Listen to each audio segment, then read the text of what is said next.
It's 2 a.m., you're lying in bed, finally drifting off to sleep, and then your brain decides to remind you, hey, remember that time you called your teacher mom in front of the entire class? Suddenly you're wide awake, your stomach drops, you're replaying the whole scene in vivid detail, the awkward silence, the laughter, the way you wanted the ground to swallow you whole.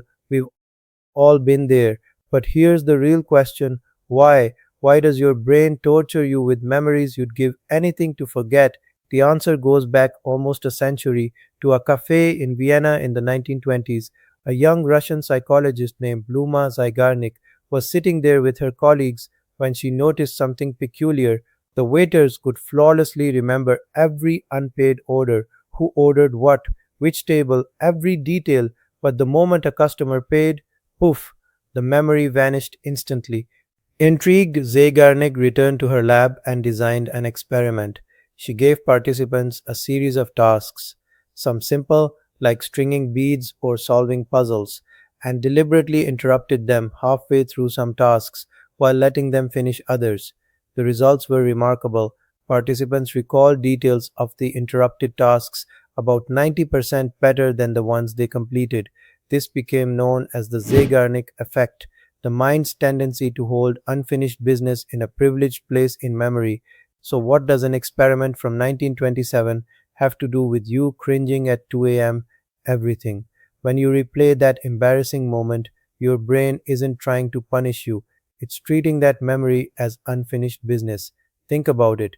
You never got closure, you never explained yourself, you never got to redo it. The emotional loop stayed open. Maybe you still feel shame. Maybe you wish you could go back and handle it differently. That unresolved tension, it keeps the memory active, looping in your mind like a browser tab you forgot to close. And here's what makes it worse. Research shows that rumination, that mental replay we all do, actually strengthens intrusive memories and can increase distress. The more you replay it, the more vivid it becomes. You're essentially rehearsing the very memory you want to forget. Your brain is trying to resolve what feels unresolved. It's not malicious, it's just stuck in problem solving mode with a problem that can't be solved by replaying it endlessly. So, how do you break the cycle? Give that memory an ending.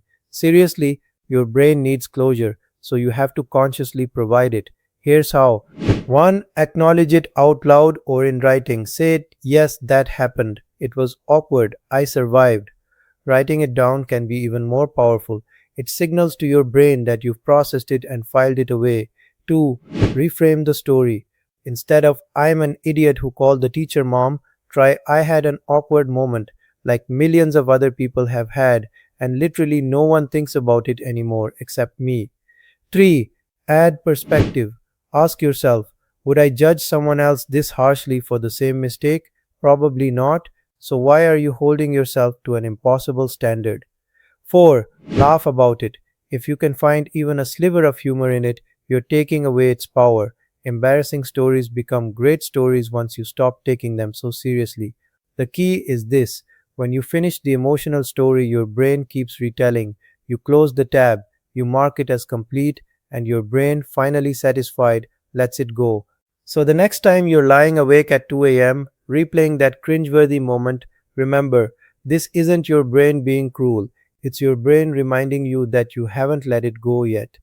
And now you know how to acknowledge it, reframe it, laugh about it, close the loop, because that embarrassing moment doesn't deserve another second of your precious sleep.